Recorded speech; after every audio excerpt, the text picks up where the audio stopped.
Boys and girls, ladies and gents, welcome to another episode of Clutch Conversations. It's your boy Mike. We back at you one more again, live on a Thursday night. Man, I hope everybody's doing well. Really looking forward to the show. We're going overseas with it tonight, but we'll get to the show in just a second. First and foremost, shout out to my lovely wife, Takara. Really appreciate everything you do. Appreciate you holding your boy down. Y'all make sure y'all show some love in the comments too. And make sure you show the channel some love as well while you're at it. Make sure you hit that like button, hit that subscribe button, and Hulk smash that notification bell so you can get notifications each and every time we drop a video here on the channel. Shout out to the audio only gang. Audio only episodes of Clutch Conversations are available on all major podcasting platforms. That's Apple Podcasts, Google Podcasts, Spotify, and more. So make sure you go out there and check us out. And when you're checking us out on your favorite podcasting platform, please be sure to follow, rate, and review. We really appreciate the love. We really appreciate the support. Speaking of support, if you're involved in this reptile hobby in any shape, form, or fashion, make sure you're out there supporting US Art and US Art Florida. The link for both organizations are in the description of this video. Definitely go get your membership if you can. If you can drop a donation, and definitely spread the word about both these organizations that help protect our rights as reptile keepers. And while you're out there spreading the word, make sure you spread the word about our sponsors. We're going to kick this first sponsor video and we'll be right back. Big dreams start in small towns. Small Town Xotics is a family-ran business that specializes in high-quality ball python morphs, western hognoses, and select leopard geckos. They are proud members of US Art Florida, and the Orient Society. Stay connected with Small Town Xotics on YouTube, Instagram, and Facebook. Witness their journey as they grow their business and showcase their animals to the world. Thank you, Small Town Xotics, for sponsoring the show.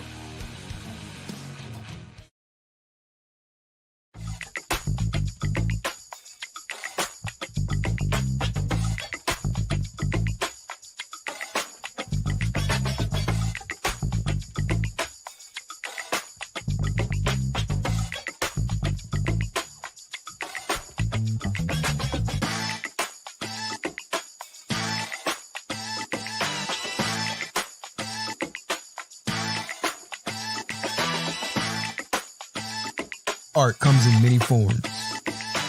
At Armless Angels, it comes to life.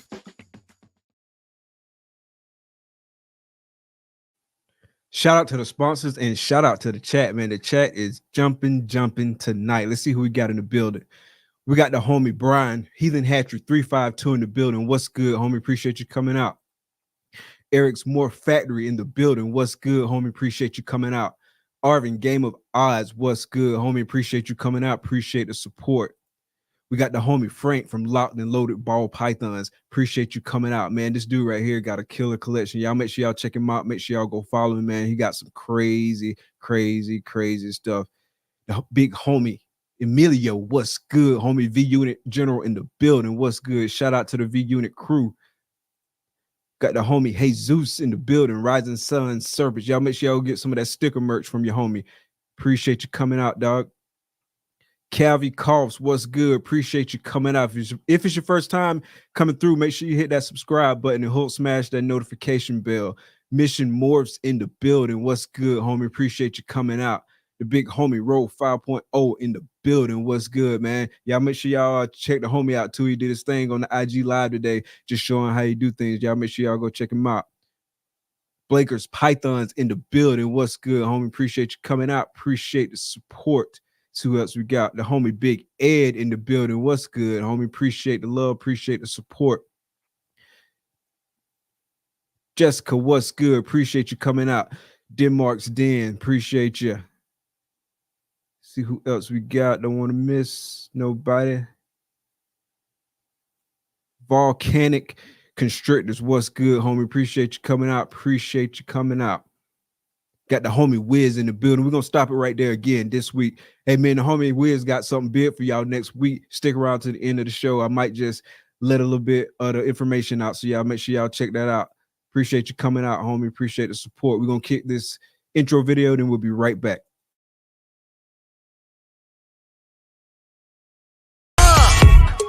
Baby, won't you listen to me? I got that flavor, I know you're dying to feed. I ain't no dancer, just got some hip in my feet. Now throw your hands up. Ooh, you bring the lighter, I got the fuse. You make a fire, I'll add the fuel. Follow my lead, just watch your shoes. Gotta turn the heat up. This cool. Who you know who looking like this for real? Who you know who looking like this? Who you know who looking like this for real? Who you know who looking like this? Who you know who looking like this for real? Who you know who looking like this? Who you know who looking like this for real? Who you know who looking like this?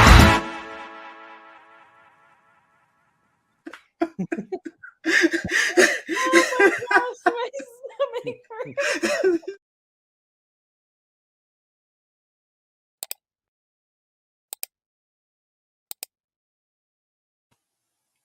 Episode 105, Prague Morphs. What's good, homie? How's it going? How am I not supposed to be nervous after that long intro? No pressure, man. I really appreciate you staying up to 2 a.m. your time to do the show live, man. It means a lot. Thanks. I actually took a little nap, so I'm still waking up, but I think I'll be good for a few hours. Nice. So real quick, for those who may not know you, introduce yourself, brother. So my name is Devin. I'm originally from Las Vegas. Me and my fiance started all of this together. And here we are. I guess we'll slowly go more through the questions so I don't just ramble. All right. So tell us how you ended up in Prague from Las Vegas. So when I was in high school, we had a foreign exchange student from Czech Republic, and that's kind of how it started. And then my parents started sending me out here in the summers, kind of like get away from me. And when I was younger, I didn't like it very much. And as I got older, I started realizing that it was a pretty cool place. So I didn't really have much going for me that much in Vegas. And I was able to get a visa based on my foreign exchange family. So I ended up coming out here 7 years ago, and I haven't looked back since. So that sounds really dope. That sounds really dope. How many years did you do that, like over the summer? Sorry. I think I started coming out here when I was like 14, and I moved here when I was 7 years ago, so like at 25. So I guess like it wasn't every summer, but I've been here maybe 6 or 7 times before I had moved here. I always came and visited the like foreign exchange family. Like I didn't study in Prague, but he came and lived with me he was a senior and I was a freshman in high school, and he was there for the whole year. Gotcha. And so what was it about that area that made you want to just pack everything up and move, other than well, as I said, when I was younger, I didn't like it very much, but I guess as I got a bit older and got more social and started going out and everything, Prague's a bit of like an underground type city. It's not like people here don't make the most amount of money, so everything's not this like huge fancy thing. You have a lot of these like little underground pubs and bars and stuff. So I started making some friends. The quality of life here just seemed better, and it seemed like an opportunity too good to miss, because if I didn't have my foreign exchange family, I wouldn't have been able to get the visa. So I just looked back on it and said, screw it. And I knew that once I came out here, I would give it some time. I didn't want to like come out here for a year and then go home too early or anything. So once I was here, I was just kind of set. And within even a year of being here, I have more friends, and my whole life just kind of shifted here. So nice. If you had to point to like 2 or 3 things that's like culturally different between there and the States, like what are some of the biggest things you notice? Oh man, well, my Czech friends always joke that when we go to restaurants, all the waiters are like, "Hey everybody, how are you doing?" And here it's a bit more stern and direct. Maybe the service industry isn't as good here, but Czech people stick to themselves a bit more. Their culture has been up and down and all kinds of crazy stuff, communists and everything back in the day. So that's kind of the big cultural difference.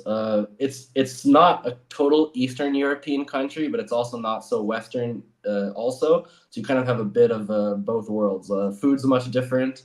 Everything's kind of check, if you know what I mean. Like foreign foods and things could be a bit tailored towards the Czech market. I kind of miss some foods from back home, but other than that, I love it out here.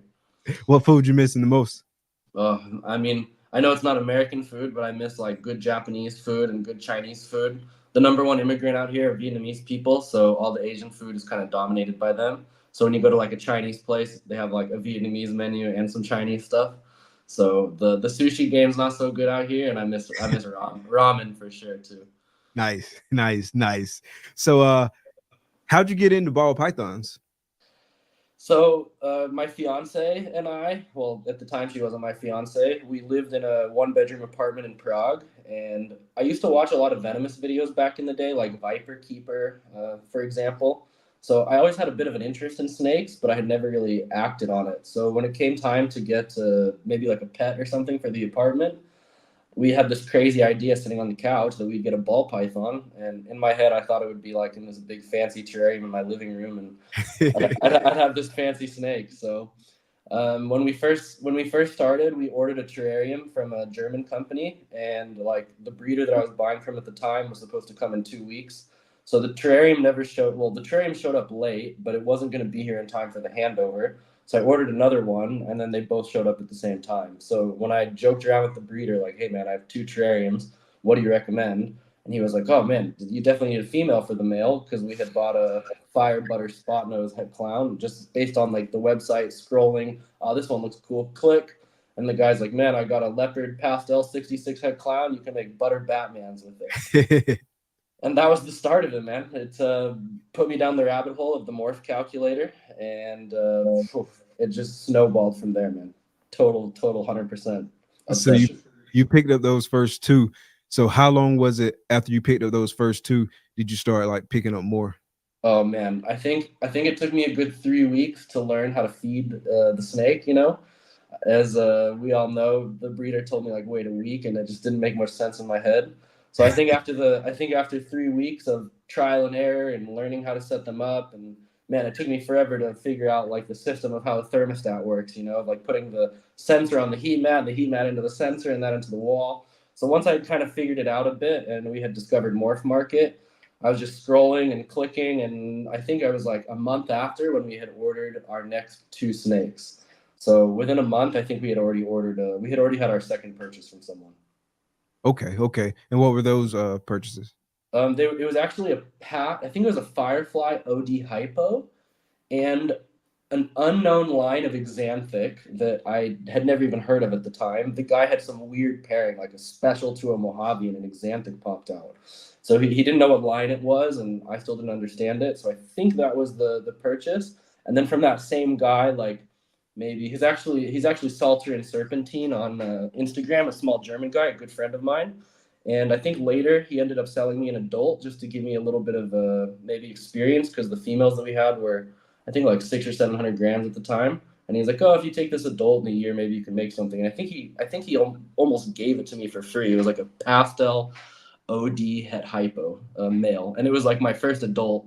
My fiance has the video of us taking it out of the bag, and I'm just jaw on the floor. Could never seen a snake so big in my life. And it was just a male, so. Were you scared of the snakes at first, or were you pretty cool with it? I don't think I was necessarily scared, but there's kind of like, if you've never dealt with them, regardless of you being scared, like when we first brought the snakes home and they were in the brat blast, I remember like when I touched them, I kind of jumped because I wasn't sure what to expect. So it went fast, but even like if I was cleaning tubs and the big snake would hiss at me, it would get my heart running, But then I don't really remember the period from that to where I am now. So it had to have changed really, really fast. Yeah, that's usually how it works, or at least that's how it worked for me. Like, I ain't gonna lie, like at first, when I first held snake, like I really didn't know what to expect. Like I had in my head that it would feel like a certain way, but it felt totally different. Totally different, right? Yeah, like I remember holding the snake and like feeling like the muscles move and all that stuff, and that was just kind of fascinating. And at first, I was a little bit like scared. I ain't gonna lie, like I was just not even scared, I should say, but just more uncomfortable, like, uncomfortable, like hesitant, like not knowing what to expect. Like when it would hiss, like I would definitely be on high alert, like you said, like you were with the adult when it hissed and stuff like that. And I remember like having this thing in my head where I didn't want to get bit. Like, even though I'd heard people tell me like, hey, it doesn't hurt when a ball python bites you, like still in my mind, like it was going to be like this super painful thing. And when it finally happened, it wasn't painful at all. So it's funny. Man, how quickly my that started. fiance got bit before I did, and I was like jealous. Yeah. Did it draw blood? No, I don't even think he opened his mouth. I think he just kind of like slapped her a bit, like a bit of a warning strike, because he was in a little tub and he didn't have a lot of cover, and I don't think we really understood that you shouldn't be flailing your hands in front of him. And when she got bit, she lost all fear instantly, and I still had a little bit of it. I don't even remember my first bite, man. I think it was still like a month or two after that.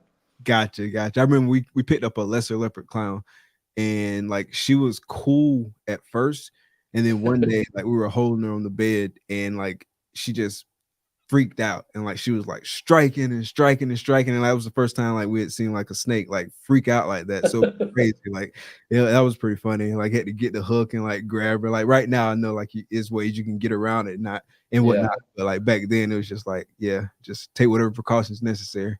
Yeah, now even like one of my fiance's friends was here and was joking that I like hold the snakes like they're bagels, you know, because like I'm not so scared of them anymore, and it doesn't really matter what's happening. I can just pick them up, put them down. If they strike, it's almost like cute now, right? So when you were picking up those first ones, were you fully committed to breeding at that point, or were you still kind of on the fence about it? I'm trying to think of when the breeding thing started to get a bit more serious. So my fiance studied genetics a bit in school, so she kind of taught me one day of how everything worked.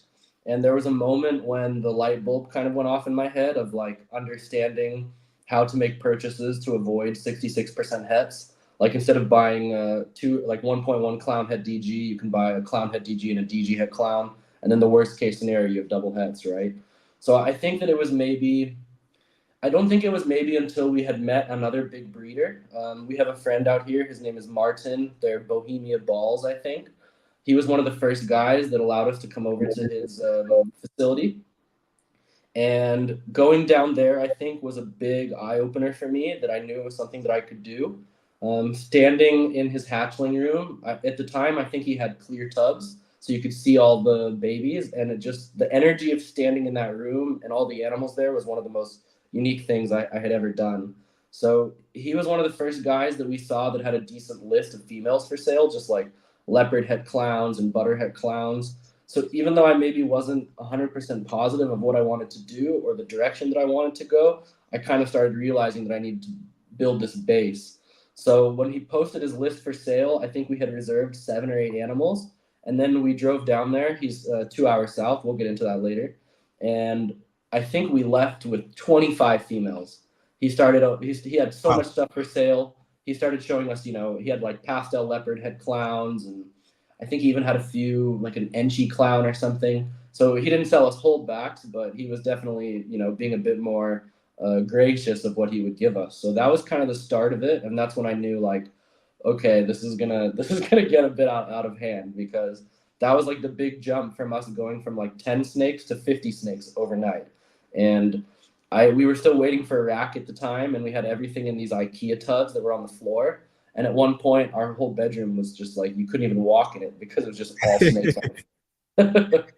Yeah, I was going to ask you that. I was going to ask you, infrastructure wise, did y'all have like the rack space at the time if y'all were set up for it? But well, I have a funny picture on my phone. Remind me, I'll try to find it for you later. All right. So we had like a 1 or 2 bedroom apartment, I guess you'd say, and kind of with like the living room as one room. And in our room, we had like a bed here, and then on both sides we had an FB40 rack. So there was like one FB40, one FB40, which weren't filled yet, because this was I thought that we weren't going to move from there, so I wanted to plan for the future, and it was a bit cheaper if you bought more racks. So we had bought 2 FB40 racks and 1 FB10 rack, and the FB10 rack was at like not the foot of our bed, but across from it, like kind of where your TV would be. Mm-hmm. And that was, I think it only lasted for like a month before we started realizing that it was time to actually get a place for this. Okay. And so when you say you got to get a place, y'all got like a facility? So what I'm sitting in right now, initially we moved to a 4-bedroom townhouse. Mm-hmm. And the big thing for us was making sure that the landlord was on board, because our last place, the landlord didn't know. And there was a bit of a scary situation once where he was coming to show his dad the new apartment. I had everything hidden in the bedroom, and they looked at everything and they skipped the bedroom, thankfully. So I had my fiance call a bunch of landlords and just be like, "Hey, this is what we do. We're serious." We kind of buttered it up a bit and lied that we had been into it a bit longer because we didn't want to tell the guy we were 6 months into it. And from the 5 that we called, I think like 4 of them or 3 of them said yes right away, and 1 of them said maybe. So we came down here to look while we were still renting the other place, and every room had air conditioning, which is really rare in Czech Republic. It was like it owned gated parking lot. It was brand new. It's only about 1,200 square feet, but it had 4 bedrooms. So we had planned on having 2 snake rooms there and living there as well. And that lasted for about 6 months. And now we rent next door also. So right now we have 2 4-bedroom townhouses. The middle one is our snake facility, and what I'm sitting in now is what we live in. Okay. And then I think I heard you say somewhere else that things like went very fast, like as far as like building stuff, and you've shared some of that now, like you picked up like the 25 snakes at one time. So Yeah. how fast was the build from there? Well, I used to be a professional poker player, so I had a decent amount of cash sitting around. Okay. I knew that wasn't something I wanted to do forever. So once I had met my friend Martin, the guy I was talking about that we bought like the 40 females from, we talked a little bit. He was doing it mostly for fun. He has a job, but he was still doing decent with it. So I kind of realized that maybe this is something that I could do for a career, especially with on top of how much I love it. I've always been an animal guy, and this was just like the coolest thing I'd ever been a part of, and still is, obviously. So it went up really fast from there. Shortly after we started investing a little bit, then I had a grandmother pass away, which was sad, very sad, but we did inherit some money from that, and that was kind of helped kickstart everything. So we kind of started getting a lot of really good opportunities, like one after the other after the other. So I think some of the first stuff we really invested in was like some basic DG stuff, but a lot of females, some hets, etc. And then with Morph Market and meeting people and everything, it took off, man. And every time I would meet somebody or make friends with them, we would discuss something, and I would get a new opportunity to buy something cool that maybe wasn't on the market, and it just kind of snowballed from there. I think within the first year, we already had 100 animals, something like that. Oh wow. But we really tried to keep purchases like from the same person, because when we were still in that place in Prague, because right now I'm on a little outskirt, we started to get a really big import from John's Jungle in California, and that's when I was like, okay, we don't really have any quarantine space. This is getting a bit crazy. Like, if we're going to be bringing these animals in, we need that space. So that was when we moved, and once we came here, I think we had 60 or 70 animals, and within we got that import, and then I think within 6 months that whole place was filled, almost 150 animals. So that's a lot. Yeah. we have more now, but we'll get there. And so what year was this? So in May will be our 3rd year. Okay. Since our first purchase ever. So that was in 2021 when that started. That's when we started buying. And I think at the end of 2021, like in December, is when we had taken the new place.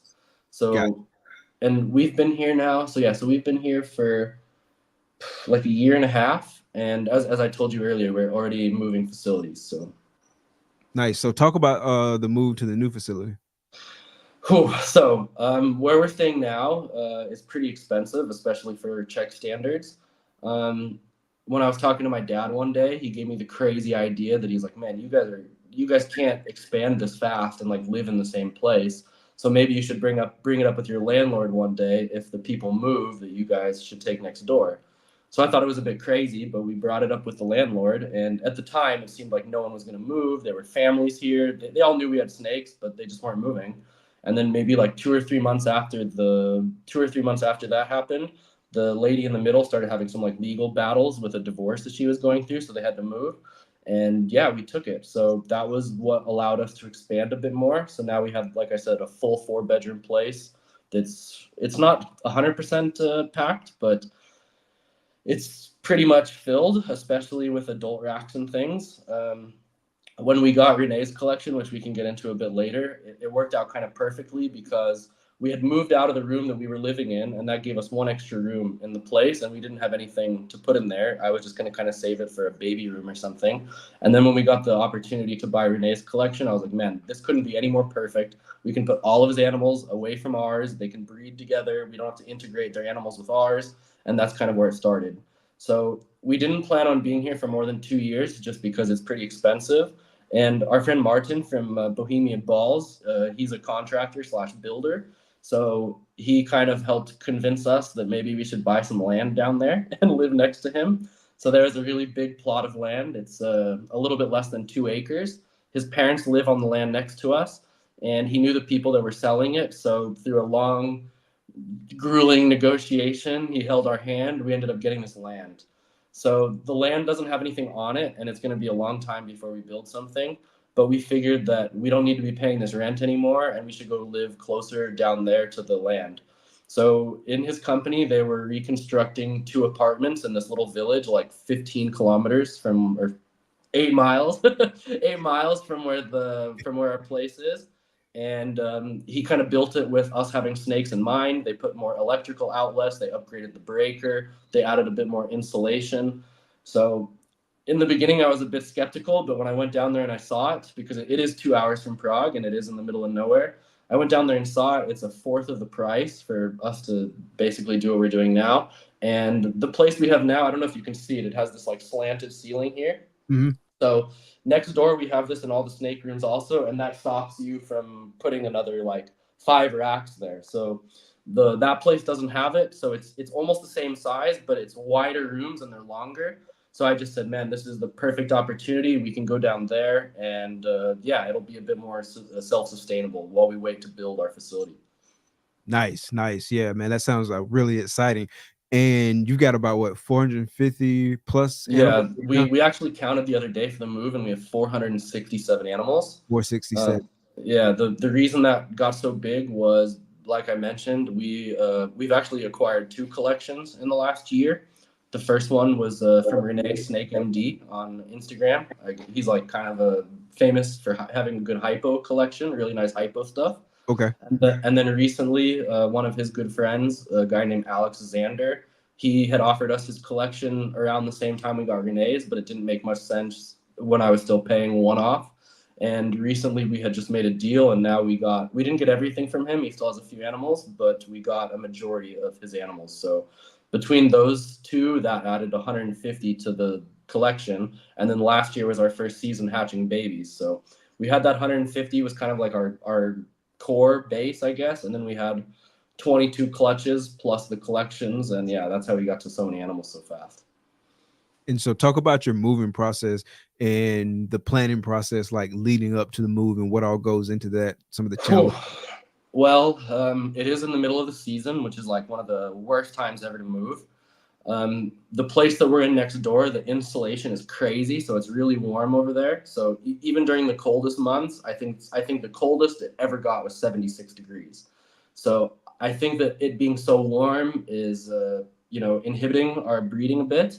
We went and ultrasounded a bunch because we started breeding in November, and things are building, but there's nothing close to laying yet.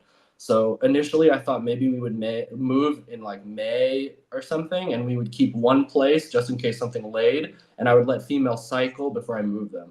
But once we ultrasounded and saw that everything wasn't that far along, I said, man, it's probably better if we just pack up and go as fast as we can. So the problem with that is that adults take up a lot of space, and we have, I think we have close to 200 adults that are 1,000 grams or bigger.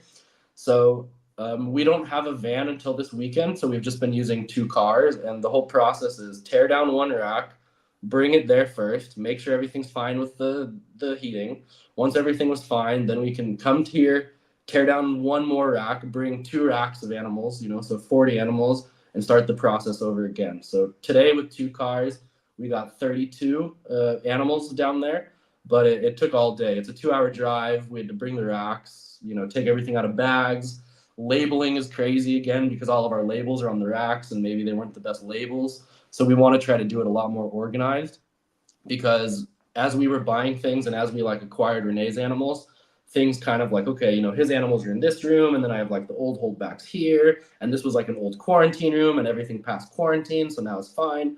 So I think that now that we're moving, it'll be much easier to really like organize project by project and make sure that everything's in the same spot. Because right now, if you were to ask me to go find animals, I'd have to run between 5 different rooms, and some things aren't labeled, etc. So that's kind of the short version of it. Gotcha.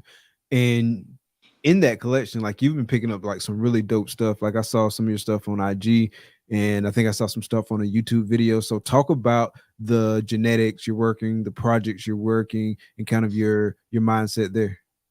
Sure. So initially, we wanted to have a multi-recessive based collection that revolves around clown. I'm a big clown guy, but when we acquired Renee's animals, literally every animal in his collection was at least a het hypo or better. So he has everything visual hypo, really good hypo lines, and that kind of changed the direction that we thought that we would go. I think the last time I looked, 40% of our collection from that 467 animals is a het hypo or visual. So Nice. even though we still have a ton of clown stuff, we have a lot of a lot of hypo projects. One of them being hypo puzzle. We have hypo rainbow, hypo clown. That was a lot of things that we acquired from him. And then before that, hypo clown was already kind of one of the things that I liked the most. So as I said in the video that we did with Boss Dragons, we have almost every double recessive clown that's popular on the market next door. We're missing things like paint clown, but we do have sunset clown, DG clowns, hypo clown stuff. We don't have a puzzle clown, but we do have some puzzle het clown. I know it's a bit controversial, but yeah, so puzzle hypo is a big one that we acquired from Renee. That was the first thing he offered to me before we took the rest of his animals, and he's got elite planning and elite everything. So one of the big things that we acquired from him was a super chocolate hypo puzzle male, which just blew my mind already. And Yeah, that's and prior to us getting the whole collection, he had already offered me a chocolate hypo puzzle male. So I had already had that male, but I didn't have the super. So when the time came to get it, now I had him as the backup, and I was able to sell it to one of my friends. So hypo is kind of the direction that we're really been pushing. It seems to have a bit of a comeback in the market. A lot of people are starting to turn towards it again. So things like puzzle hypo, as I said, and hypo clown. We also have some DG clown stuff now as well, especially getting it from Alex. Hypo DG clown's really, really cool to me. So I kind of like to take the double recessives into the triple recessive game and do hypo DG clown. Hypo DG puzzle's another one we're going big on. I would really like to get hypo into sunset clown as well. We're not huge pied people. Well, I'm not.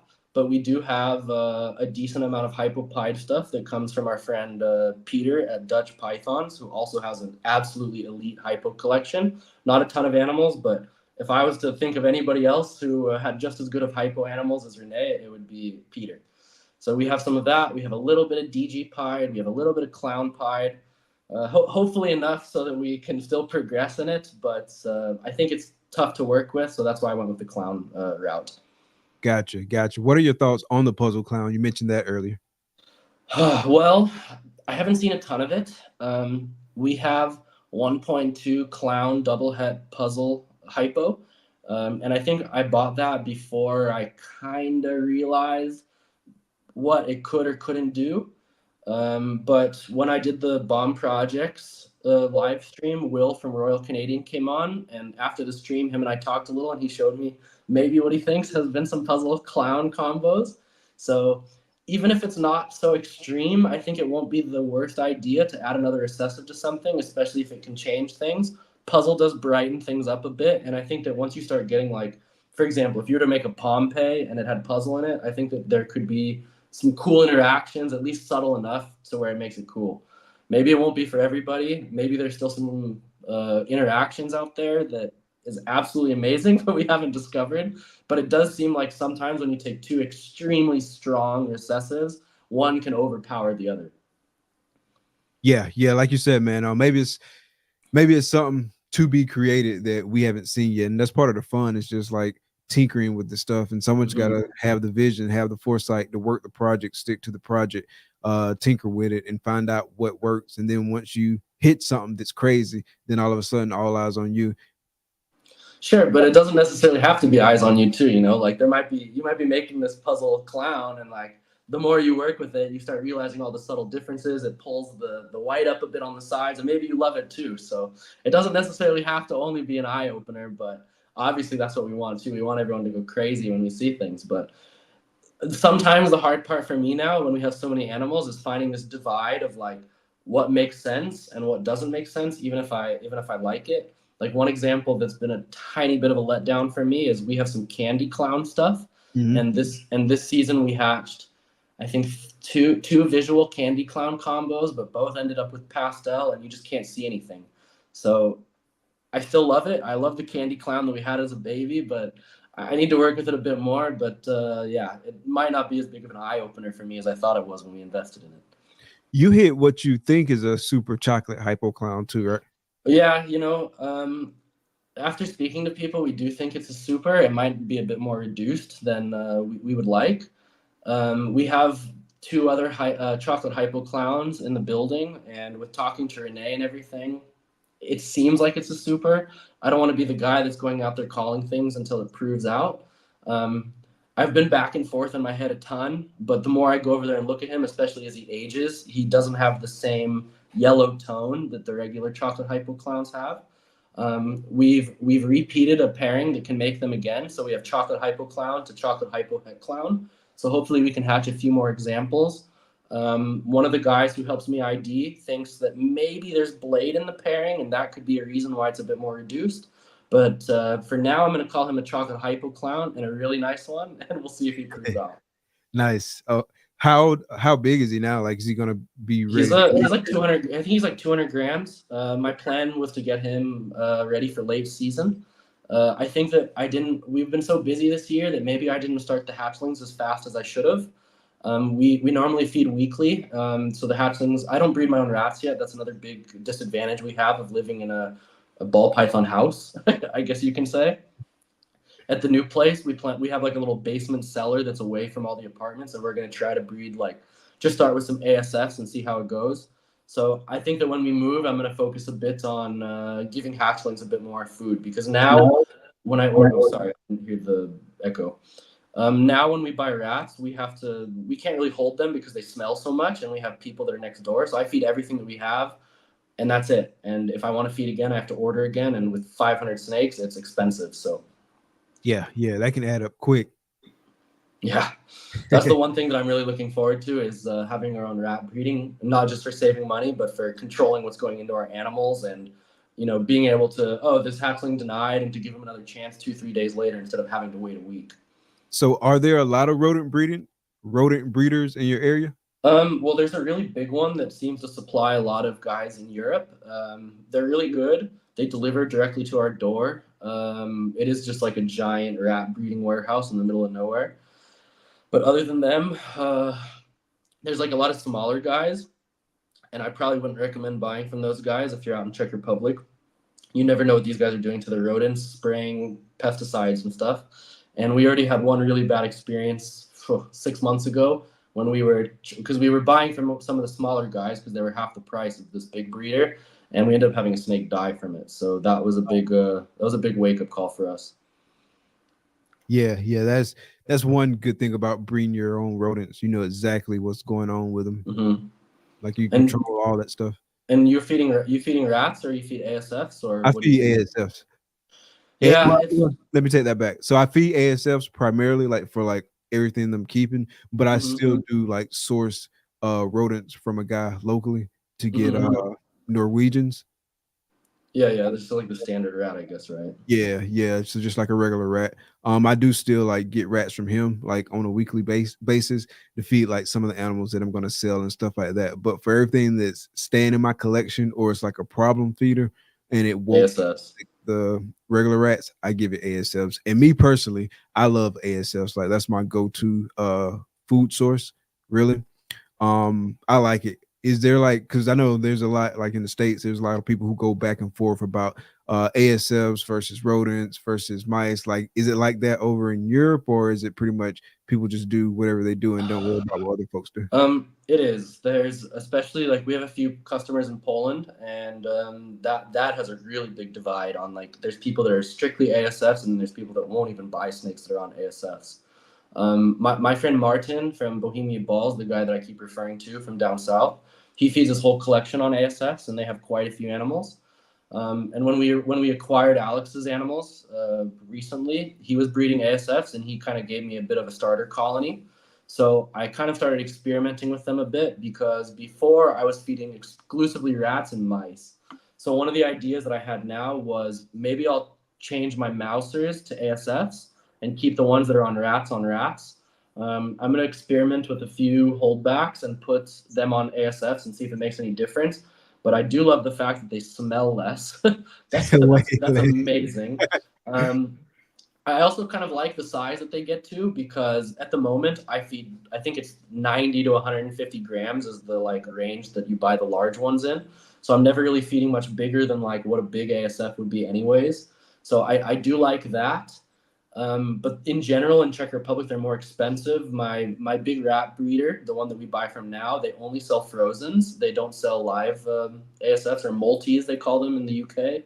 Or every country out here has a different way of calling them, so you kind of have to like learn how they call them in their language. So we're going to experiment a bit with it when we move. I definitely want to get the mousers onto the ASFs. That seems like an easy no-brainer, especially with how slow things grow on mice.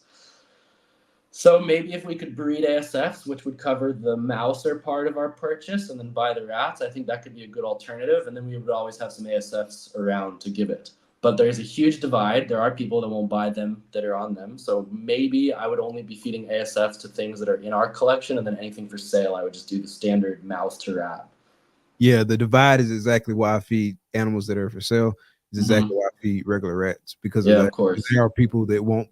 There's people that won't buy them because either they can't get a hold of them, like they can't source them, and then it's just that don't want to feed ASFs to their snakes. So it's just varying reasons. So just to make it easier, I just feed them regular rodents. I know a lot of people will say that sometimes a snake will go on an ASF and it's hard to get them on anything else. But my friend Martin, he doesn't have any problems with it at all. He even feeds his stuff for sale with ASFs, and he never hears about customers telling him that they don't eat. So I don't know if we're gonna switch. He's always joking. When we were down there the other day, he's like, "Oh, my friend, I can't wait for you to switch to ASF so that we can order together." But I think for now, I'm gonna still try the rats and the ASF mix. Nice. I'm just curious. What does the weekly rodent bill look like for like 500 snakes? Like, it depends on the size that I buy. I'm trying to think. So I think the last bill was 11,000 crowns, and which is about $500 or so, $500. Okay. But then the week before, or 2 weeks before, especially like before we ultrasounded, I wanted to pump up my big female, so I ordered the one size bigger for my adults. And instead of it being $500, it was like $750. And I didn't really see a huge difference in it, except for the fact that it took everything longer to digest. Maybe it's because they're not used to getting fed that size. So for now, I've kind of gone back to that, because we're still feeding weekly and 120 gram wrap. Sometimes those females take 2 anyways. So the $500 a week plus the rent was one of the big reasons that we decided that we were going to move down south. That makes sense. Makes perfect sense. And so you got like a whole team working with you. So it's you, your fiance or your wife? Well, she's my fiance. We'll call it that for now. We do actually have a full team. So one of the things that I really focused on when we started was I felt like if we didn't start, even though we might not have needed someone in the beginning, it's important to have someone trained to take care of your animals, especially if there's like an emergency in life. My family still lives in the States, so if I want to go visit, we're gone for 2 or 3 weeks. So I actually met an Uber driver who ended up being really, really cool. And we talked a bit, and initially he just gave me his number, like, hey, if you need some rides, we can do it off the app so he doesn't get murdered on the percentage they take. And yeah, we kind of started talking more. He was asking me what I did. And on his first ride over, when he dropped me off, I was like, man, if you want to come see them, I'm super down to show you my snakes. So I texted my fiance and I was like, hey, babe, like the Uber driver's coming in. And of course, she had a heart attack, but he was a really nice guy. I showed him everything. He was there for like 5 minutes, mind blown. And that was it. And we continued being friends, and he gave me some rides. And there was one day where, you know how like sometimes when someone's gonna ask you for money, they kind of approach you in a certain way. So his name's Michael. Michael approached me in this way, and I thought he was gonna ask me for money, but it was the opposite. He asked me for work. He told me, "Hey man, I'm trying to become a professional diver." He's a diving instructor, but Okay. they were having trouble with the company that he was working for, and he's like, "Man, if I don't make this much a month, I can't stay here anymore. So if you could help me out, that would be like amazing, and I'd be more than willing to help out." So I was like, this is a good opportunity. I knew we needed someone soon. Let's try it out. So the first thing I started letting him do was I started letting him go and pick up rats for us, just to like see how reliable he is, if he's punctual, if he's on time, if he's going to show up the next day. And yeah, he just never let us down. So I showed him the process of how we clean and how the snakes work, and he learned really, really, really fast. The only problem was that we knew that he wasn't going to stay with us forever because he was trying to become a professional diver. And the day did come when he moved away from us. But the story ends good for us. So he was in Thailand for 6 months and he came back, and I think he's only back for 2 weeks now, and he's back with us. So he's Nice. he's like our first really good, reliable guy. He's done anytime something needs to get picked up from DDI in Amsterdam, which is like a 12-hour drive from us. He does that. He helps pick up when we go get collections. He helps take me to ham, all those things. So that was amazing because in Czech Republic, they don't honor American driver's license for whatever reason. And yeah, so after that happened, Teresa's brother, so my fiance has twin brothers. And at one point, they've both worked for us at one point, but now one of them has a career in finance and the other one is actually our full-time facility manager now. So we have Michael, the guy I was talking about. He's on and off because he's still doing some diving stuff here, and Teresa's brother, who is still in school. So we do have the four of us who are doing facility work. And recently, my good friend Mike, another Michael from South Africa, his name is Jones Boys on Instagram. Him and I got really close. He's really good when it comes to IDing and pricing, and he's been in the market for a while. So he helped us out for free for a long time. And one of the things that I offered him when he was helping us for free was, I was like, "Hey man, we're gonna do our first show in Nijmegen. Why don't I fly you up here as a big thank you, and we all hang out and everything?" So he came out here for a week, helped us with everything, man. Like, couldn't have been any cooler. And eventually I was like, "Dude, how would you like to get on board and be a part of the team?" So now we have my friend in South Africa who's working for us as well.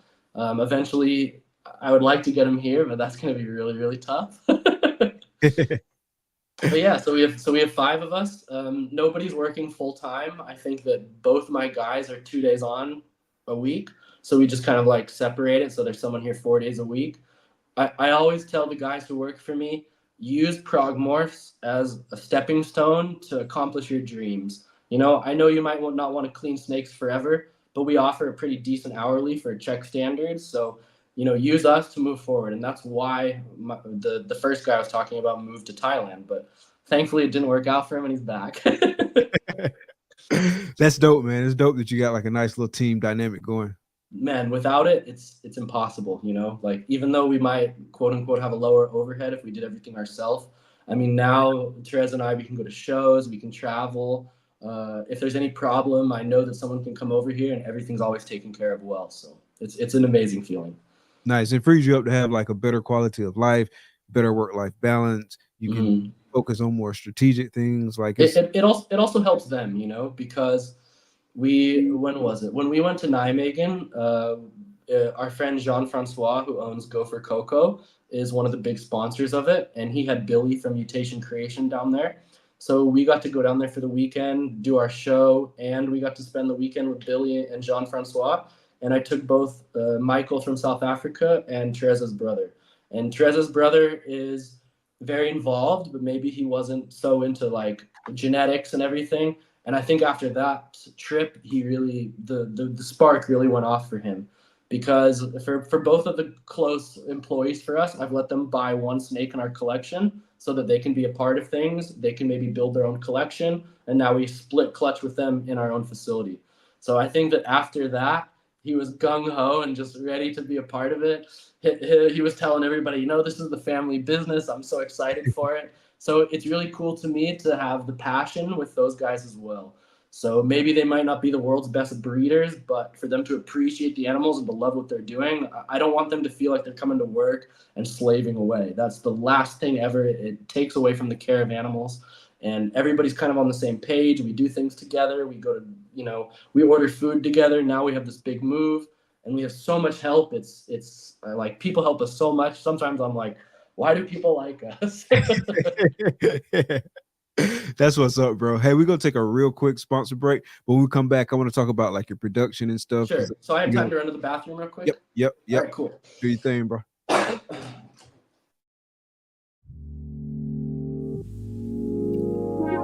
Peace and love, family. We invite you into the heart of our serenity, Ancestral Royal Pythons. At Ancestral Royal Pythons, we're not just breeders, we're nurturers of love and growth. Each of our high-end ball pythons is a tribute to the grandeur of the natural world and our dedication to quality. Reach out today and bring one of our creations into your home. This is Ancestral Royal Pythons. Your journey begins here. Here's to the exciting world of Ebony and Ivory reptiles. From unforgettable parties and events to keeping and hatching some of the dopest reptiles in the reptile hobby, we're all about education, quality, integrity, and respect. Hit us up and see how we can help make your next project a reality. Experience Ebony and Ivory reptiles, where fascination meets fun. Ebony and Ivory reptiles. Shout out to the sponsors. Appreciate you, Jason. Appreciate you, Matt. Welcome back, bro. Perfect timing. So how many seasons you got under your belt so far? Say it again, seasons? Seasons. So we have 2 seasons under our belt, but our first season we only had 1 clutch. We had 11 pairings breeding and only 1 animal went, and that was probably a result of things being too warm. Last season we had 22 clutches, I think maybe 23, but half of them came from animals that we got from Renee. So when we took Renee's collection, he had gravid animals and animals building, and almost everything that was building at his house laid at ours. So that was it was a good way to get experience because, as we went from 1 clutch to 22 pretty fast. Thankfully, we have so many good friends and other breeders in Europe that have been doing it for a long time. So people were able to hold our hand through it. Like the first egg that we cut of last season, I remember my friend was telling me, hey man, every once in a while, and it's rare, you're going to have a wrapped umbilical cord, and this is how you deal with it. And the first egg we cut of last season had a wrapped umbilical cord. Oh, wow. So it's just, sometimes it feels like the world throws everything at you. And yeah, so that's kind of where we are. This season, we could have upwards of 100 clutches. Wow. Not sure how much the move is going to affect that. So maybe we can say 50, something like that. We're going to get another ultrasounding sesh once everything's moved down there. But it seems that this one is going to be a bit of a late season for us. So last year's clutches, were they spread out throughout the year, or did you kind of have a whole bunch of babies around about the same time? I think everything laid. I think that from those 22, I think 15 clutches laid in the first 45 or 60 days of us bringing the animals back. And then we had a few more stragglers that happened towards the end. So how was that, like having so many hatchings at once? Well, we have the help, which is amazing. So that makes things much easier. It honestly was a bit overwhelming in the beginning because there was a period, we had a few clutches that really didn't eat very well. And that was a bit stressful for me because right away I had to learn assisting, more so than I would have wanted to, I guess. But thankfully, my friend who lives down south, Martin, he comes up once a month for the reptile show here. And anytime we needed help, he would come and show me hands-on. We also had Jean-Francois from Go for Coco come and visit us. He gave me another big hands-on lesson. And almost every time I would go to one of our friends' houses when we were at Ham or Houghton, one of my friends would be like, hey, Devin, we have a baby to assist. Come here. It's time for you to learn. So I think that without the help of the other people and like the love from the community, it's not the same experience. If it was just us being big buyers and jumping into the market, I think it would be a bit of a bad experience, and I wouldn't recommend that for other people. But with all the help and You know, like there was never a time when I couldn't get help, especially if there was like a really stubborn baby that wouldn't assist or anything. So that was the big thing for us. Yeah, community is huge, man. Having that network, having those friends, having folks that want you to succeed and want to help you, and you can lean on them. That's huge. That definitely plays a lot into being successful. Yeah, I mean, man, I really have nothing bad to say about the people that we've met in Europe. I know that you hear a lot of negativity and jealousy and fighting and stuff. I guess maybe a bit more on the North American side of the scene. But everybody that's kind of realized that maybe we have our heart in the right place and that we're passionate about it, they've like brought us under our wing. And I couldn't be any more grateful for everything that people have helped us with since we've started. Cool. So talk about the show circuit over there. I think you mentioned two, Ham and Houghton. Yeah, so talk about the show circuit. Sure. So the two big, well, there's three big main ones now, four big main ones now. The one in Verona in Italy, which we have not been to, which hopefully we can go to in May. The most famous one in Europe is Ham. That's the one that like Bob Clark and Will Banks and everything used to send animals for out there. That one's kind of the more of the circusy one that's just packed and very small. And then there's one in Houten, which is about an hour from Amsterdam, something like that. It's in the Netherlands. And they have Snake Day, which is once a year in October. And then I think every 2 or 3 months, they have like a generalized show that can have, you know, monitors and snakes and everything else. And now the newest one that our friend Jean-Francois from Go for Coco and Shane, I forget what he is on Instagram. I'm sorry, Shane. But they have started what's called Nijmegen Rexpo. I think they're on their third. The one that we did was the third one. The first one, Justin has been to one. Billy has been to one. What is it called?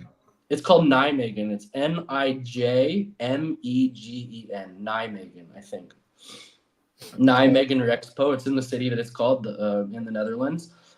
It's a bit of a smaller one so far, but it's really nice with the community. The night before, there's a big VIP dinner, and all the breeders are there and everything. So that's the only show that we've ever vended. That was our first show, which was a good way to give me a heart attack. When we started, I didn't think that we would do many shows. I wasn't a huge fan of the animal transport and stressing the animals out and everything. But with Jean-Francois, a good community, I decided that it would be the time for us to do it. So usually I'm going to shows without animals, walking around, shaking hands, doing some handovers and things. That's kind of the big thing in Europe because we don't have a FedEx system or anything to ship animals.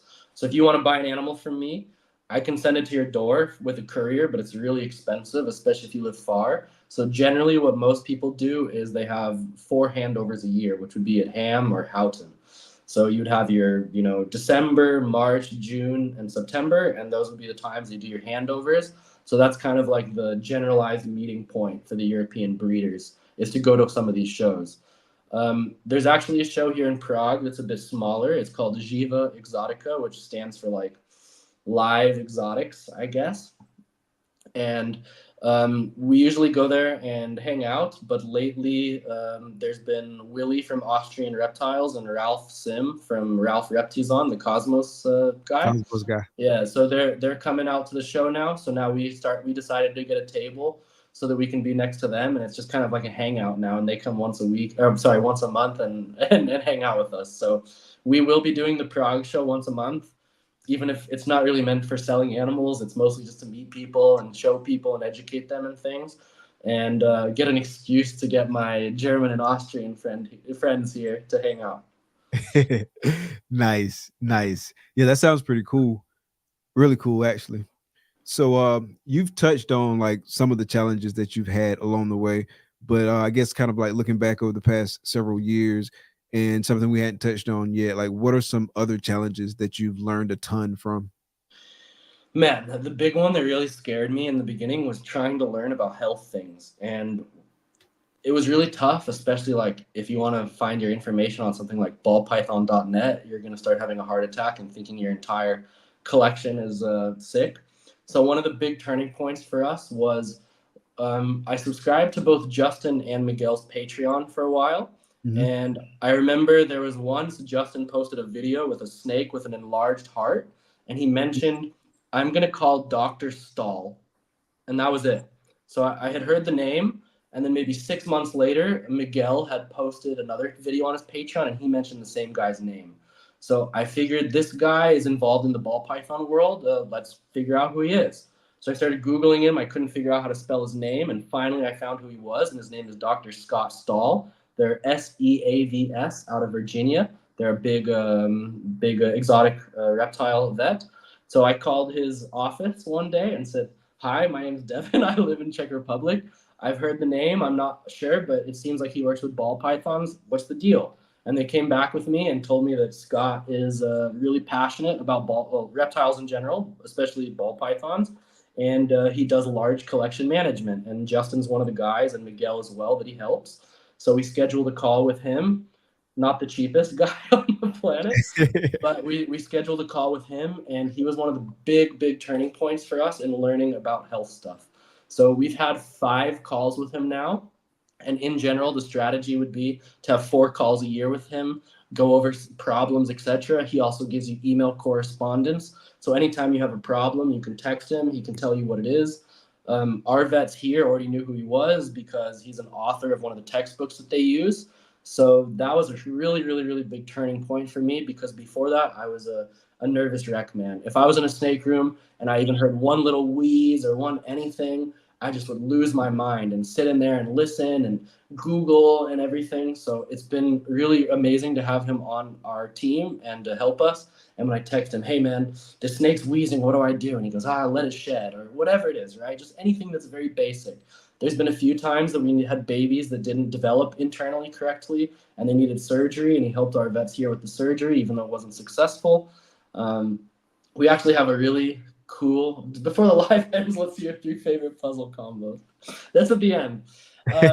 But one of the big things for us, and it's kind of like a famous story now in Europe, is that we had an ultra male clown that we bought that didn't poop on her own. And it took me a long time to realize this, because I didn't have anything tracked and I was a bit all over the place in the beginning. And I didn't realize that she didn't poop until maybe 4 or 5 months into having her, and opened her tub, and she looked like a blown up balloon. Wow. I helped her out. I'm not going to get too graphic, but not the prettiest sight. And we started working with asking people and asking other breeders, and nobody had an answer. Everybody had a different opinion. So finally, we had taken her to the vet here. This was before we were working with Scott. And they gave her an antibiotic and a contrasting solution so that they could x-ray her. So we had brought her in on a Friday. We started her on the antibiotic. I think by Tuesday was our next appointment. And when we went in, you could see on the x-ray, I'm going to back up. On the first day, they x-rayed her and they saw that she was filled with gas mostly. So even though she was filled, most of what I was seeing was gas, which is not a good sign. It means that things are rotting inside of her.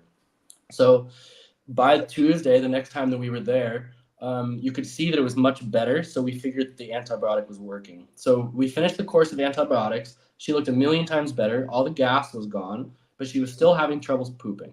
So she was still getting stuck urates, and I had to push them out and everything. So fast forward 2 or 3 months down the road of me still helping her out every once in a while. I'm not the guy that'll ever give up on an animal until they're on their deathbed.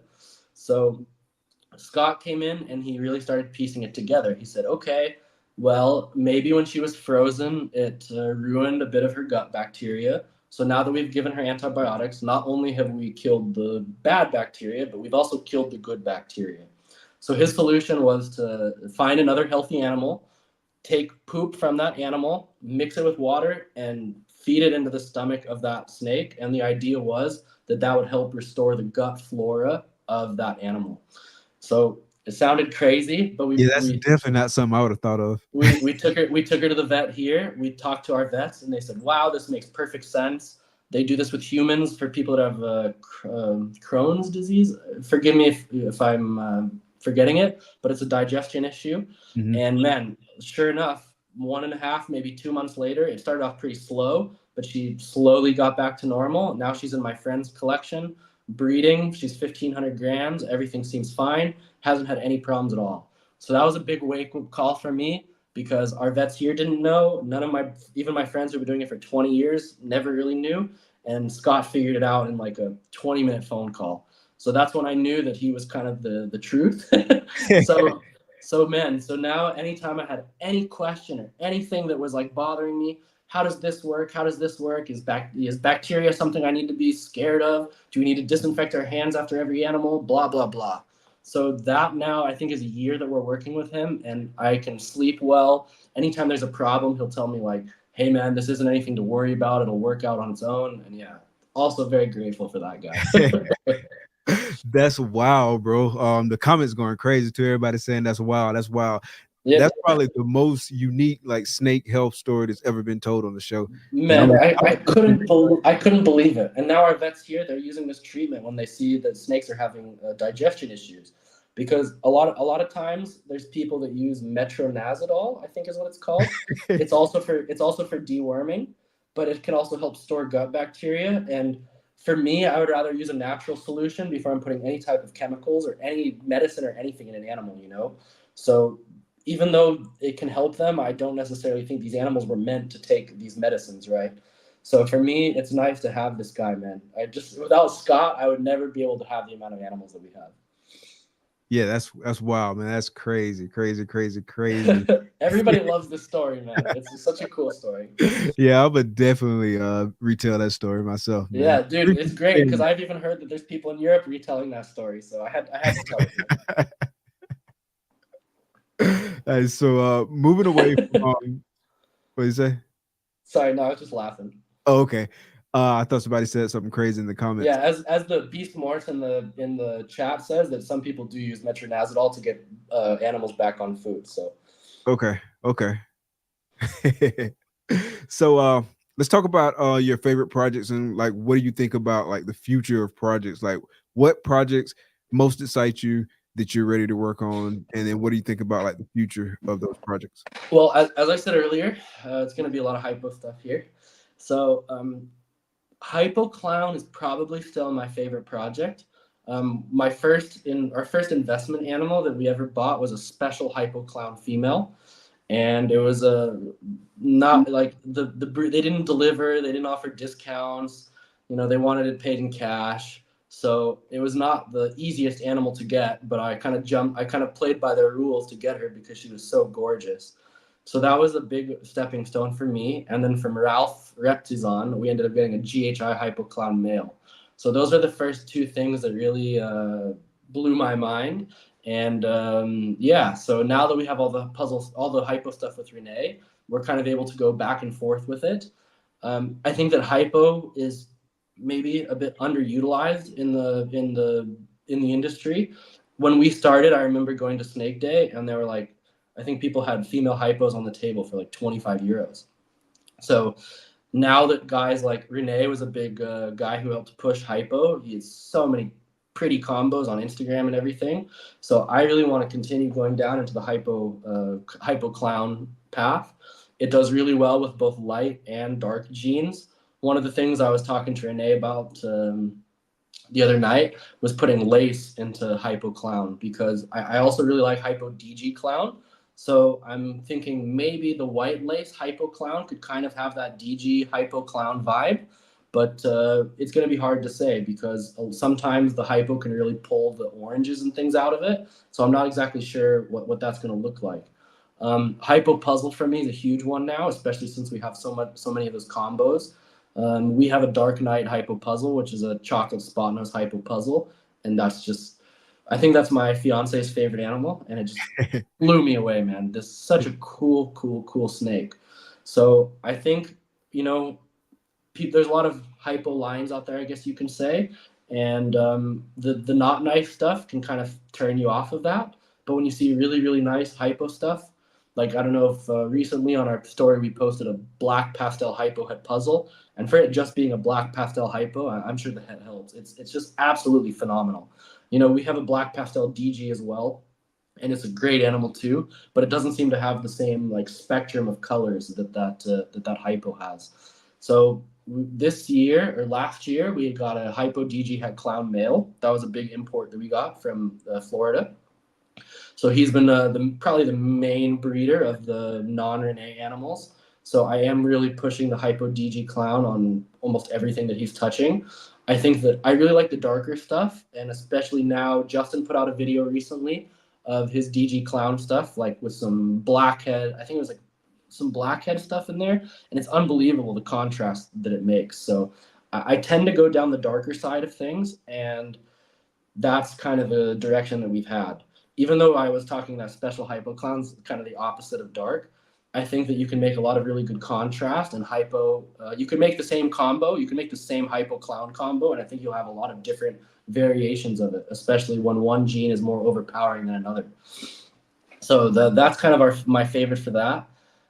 You know, as I said, I don't like pied very much, but my friend Peter from Dutch Pythons has the coolest hypopied stuff I've ever seen. He just made a Suma yellow belly hypopied that I didn't think would be an animal that I would like, and it's just absolutely crazy. So that's also something that I think is really cool. As weird as it sounds, I like hypopied. Is it high white, low white, mid white? Sorry, say it again. It's a high white, yeah. I think it only has 15% pattern. They're just two little gray dark patches. I'll try to send you guys I'll post a picture of it or something later. Okay. But yeah, that one's amazing. But as I was saying, I like hypopied and I like the DG pied stuff a lot. Sorry, I don't know where my camera is. I like the hypopied stuff a lot, and I like the DG pied stuff a lot. But for me, they're both still better than the hypo DG pied. I haven't seen enough of it yet, but that one seems to fight a bit with it. But I'm sure that they're just not the right combo that I've seen. So those are the things that we're really focusing on.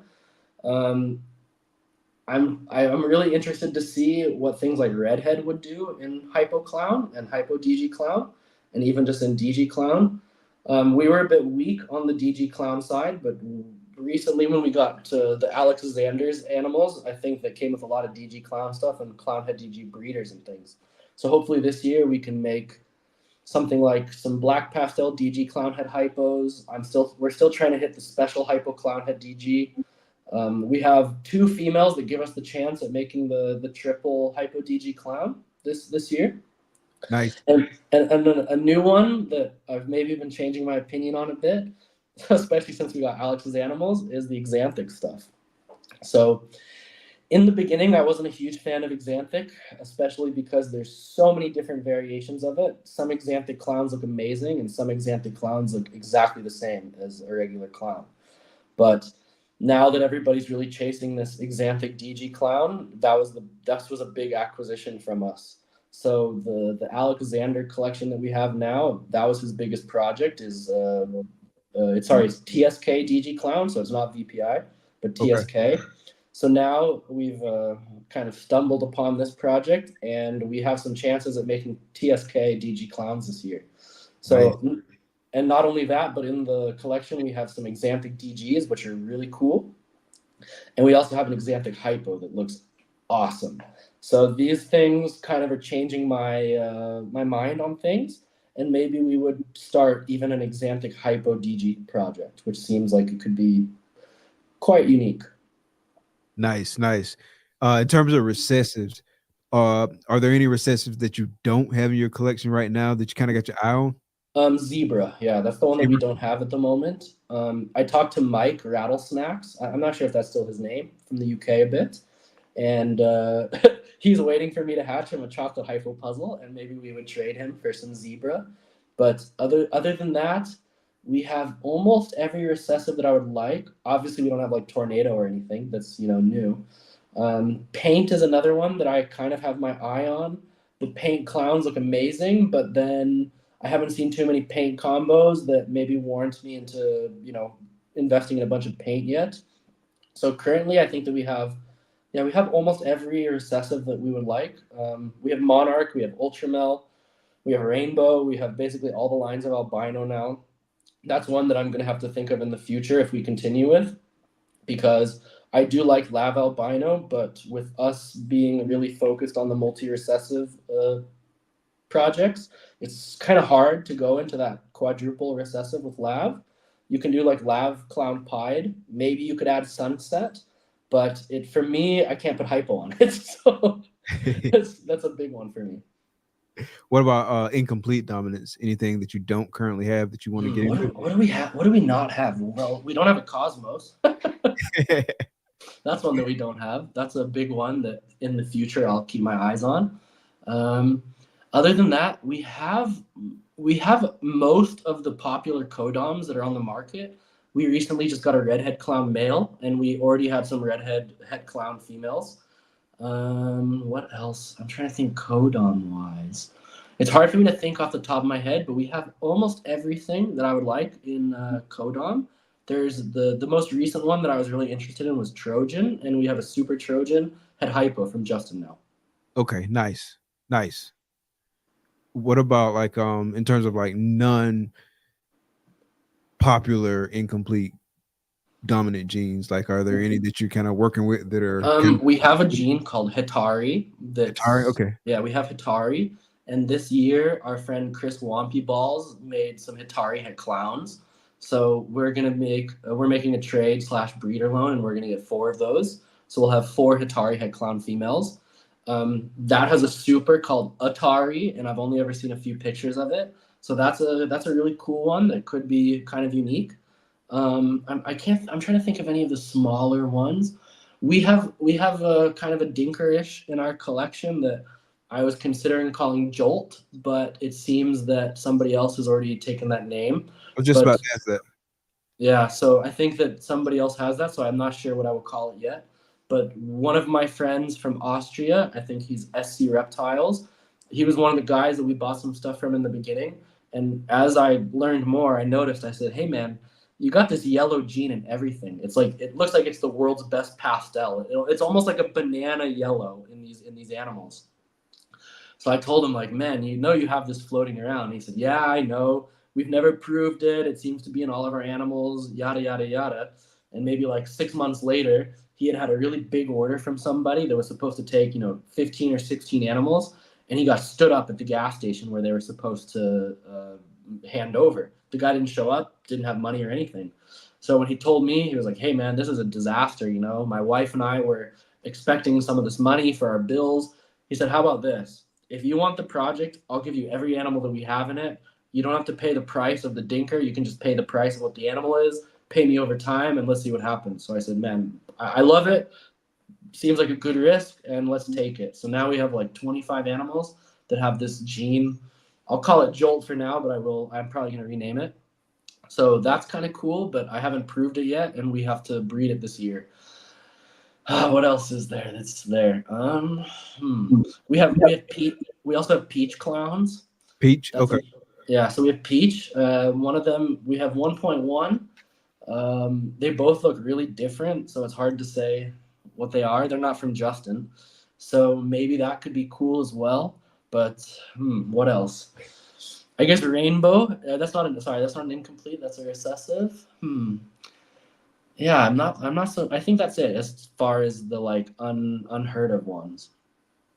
Gotcha. Okay, so that's dope. So seems like even though you've only been in it for like a few years, like you've had a lot of experiences. Like you've acquired collections. I mean, you've been to the show. You've gone through it like with Dr. Stahl, and you learn like this groundbreaking thing about like how to get your snake healthy and stuff like that. So you've learned a lot over these past several years. So talk about some of the keys to success in the ball python industry from what you know now.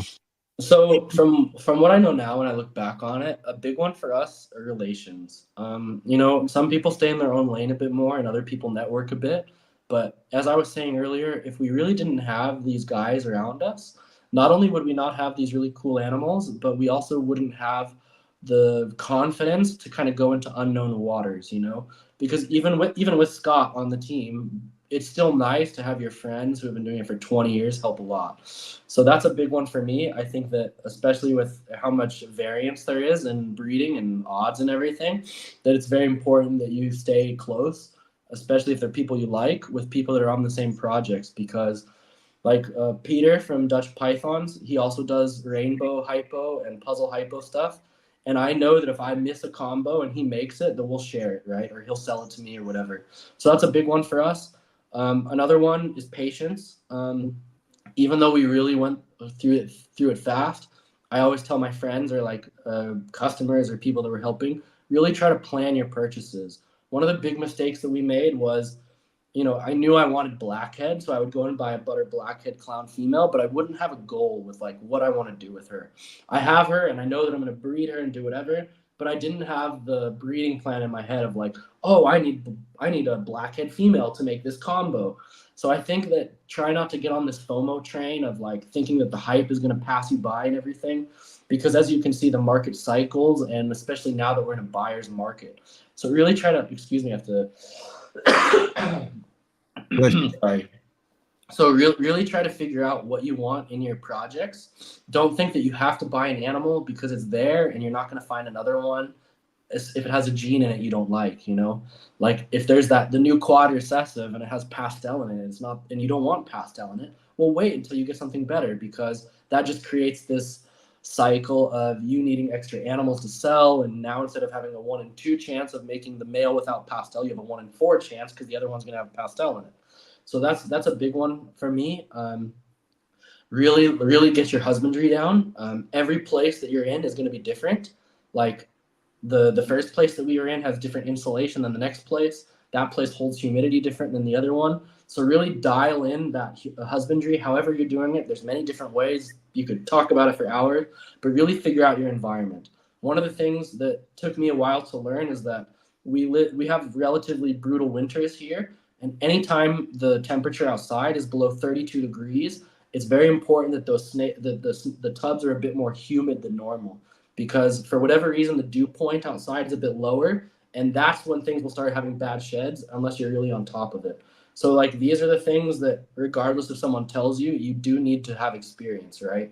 Like I was explaining earlier, the first time I had to do a 2-channel thermostat with 10 level rack, I knew how it worked, but I kept having to envision in my head, okay, levels 1 through 5 are on channel 1, and then 6 through 10 are on channel 2, and then figuring out like, do I put the probe on the first level or do I put the probe on the 5th level? And then sitting there with your heat gun and being like, this level's 90 degrees and this level's 86 degrees.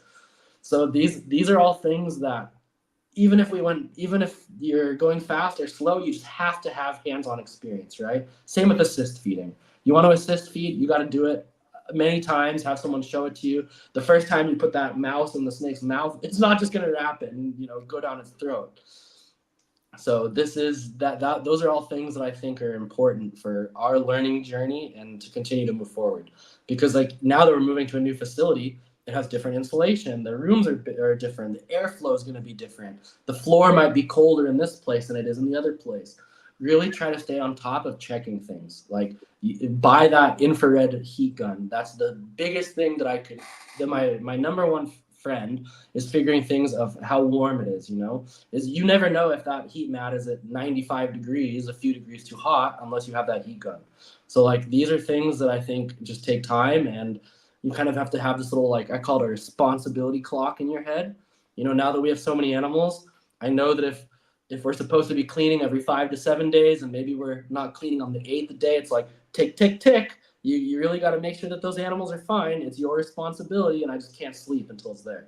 I hope I didn't rant too much on that. Oh, no, that was good. That was real good. I did have a follow-up question, though. It's kind of the opposite of that. And so aside from like doing the opposite of all those good things that you just said, what are some pitfalls to avoid? And it doesn't necessarily have to be something you've done, but maybe something you've witnessed, someone else do or heard about, something like that. What would you say some things that can avoid, that can like lead you down like a bad path in this industry? Being a bit too much of a bargain hunter can bite you in the ass, and not because saving money is a bad thing, but because there are still people out there that are money oriented only and don't really care what they sell you. So I think that it's very important that when you've kind of found a few breeders that you like to buy from that have healthy animals and things, to kind of stay in that realm. Maybe like a year into us doing it, and we had bought from a few different people, I kind of realized like, hey man, this is not. I think we just lost him real quick. Good. There you go. It's all good. We're still here. You're good now. It dropped off for a second, real quick. No problem. I was just saying that it's very important that you really kind of find that group of people that you want to buy from, and don't necessarily just try to find the best deal, because man, for me, having a sick animal, regardless if it's a virus or whatever, I don't sleep well. I don't enjoy the process of it. there's only so many things that we can do as a breeder to help them out. You know, like if you take an animal to a vet, they can either give it surgery or give you an antibiotic. Other than that, it's mostly letting the animal deal with it on their own. So I think that it's very important that you try to avoid that as much as possible. The stress of dealing with sick animal or something that worries you could sit as paranoia in your head for months. Even if you only had one animal that came down with something, I mean, at least with me, it just pulls me into like, oh, I did this and I touched that and blah, blah, blah.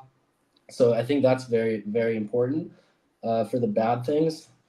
What else? I think that investing in good quality equipment is a huge thing, because buying the wrong thermostat or going cheap with something, you have the risk of fires, you have the risk of thermostats failing, and anything that can cause death is not worth $1 to me. So I would rather spend the extra money and ensure that I know that everything's fine. I'm even a little uncomfortable here. We had to bring those animals down south, and normally I have them next door. So after this call, I'll go check everything is fine and go to sleep. So I think that anything that helps you sleep at night and makes your animals happy is 100%. I'm never the guy that tries to cut a corner when it comes to animal health. That makes perfect sense. That makes perfect sense, bro.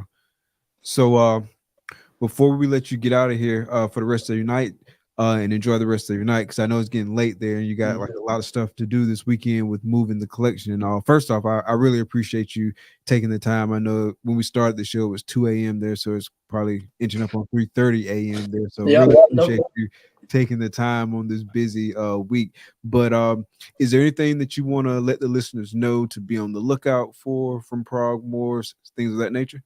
Well, we're very friendly. If anybody ever wants to talk, we are full-time snakes now, so feel free to message us on Prague Morse anytime. There's no bad question. I'm definitely down to share what I've learned through Scott with health and things. We've helped a few people with some problems and stuff. I don't want to say that we're experts, but we do have a very good team behind us. Look out for a lot of hypo stuff this year. We're really trying to step up our social media game. We have a Czech Patreon. It's not Patreon, it's called Hero. So we are starting the educational side and trying to help the Czech market, making videos and things. We also did start a YouTube channel, so we are going to be trying to up our media game. But other than that, just want to say that like this is one of the coolest things we've ever done. The passion is the number one thing for us, and regardless of sales and making everything, I always joked around with my fiance that if ball pythons were illegal, we'd have the coolest collections of snakes next door either way. So love what you do. Don't feel afraid to reach out to us. And yeah, hope everybody enjoyed my time here and I didn't ramble too much. No, man, you did an amazing job. Amazing job. I really appreciate you taking the time again. I know it's late and whatnot, but you did an amazing job. You had some wonderful stories, man. And so definitely going to be following you and keeping up with what you're doing. I didn't mention this earlier, but like hypo is probably like hands down like my favorite gene. Like sometimes I go back and forth, but like I really love hypo and I really love the Hypo Clown project. I love the Hypo DG Clown project. So I definitely be keeping an eye out for what you're producing. We actually have a shot at some super chocolate hypo clowns this year and Cool. Dark Knight hypo clowns this year. So definitely be looking out for what y'all produce and seeing like what you find out with that mail too, because I may have to like compare some notes. Man, Odds guys. awesome. So look, let's stay in contact. The last thing I'll say is that if anybody ever wants a video tour, I know we live far, especially you, Mike. I have to give you one either way. Let's get on call one day. If anybody wants to talk, I'd love to show animals to people. That's one of my favorite things to do. So Okay. maybe in a few days when we're done moving, then I can show you everything. But anybody here in the chat, Jaffe's here. He's already seen some of our animals. But if anybody wants to look at some stuff, talk snakes, I'd love to show you guys what we have. We have tons of hidden gems next door, tons of them. For sure. Absolutely, man. Appreciate it. And I appreciate everybody in the chat too. Really appreciate all the support, man. Y'all coming out showing love each and every week. This episode is going to be up on the audio only podcast platforms in just a few minutes here after the show. We're going to upload that. And then y'all make sure y'all come check us out next week. I got the homie Malacio from Wiz Constrictors. He's going to be a special co-host with me. And we got Bob's Ball Shed. So we got Bob Vu and Josh Jackie coming on. So you make sure y'all check that out. It's going to be a real dope fun show. So definitely come check that out. Again, man, can you hang back for a second? Yeah, of course. Okay. Everybody else, thank y'all. Be blessed. Peace. Yo, thanks everybody. Appreciate it. Yes, sir.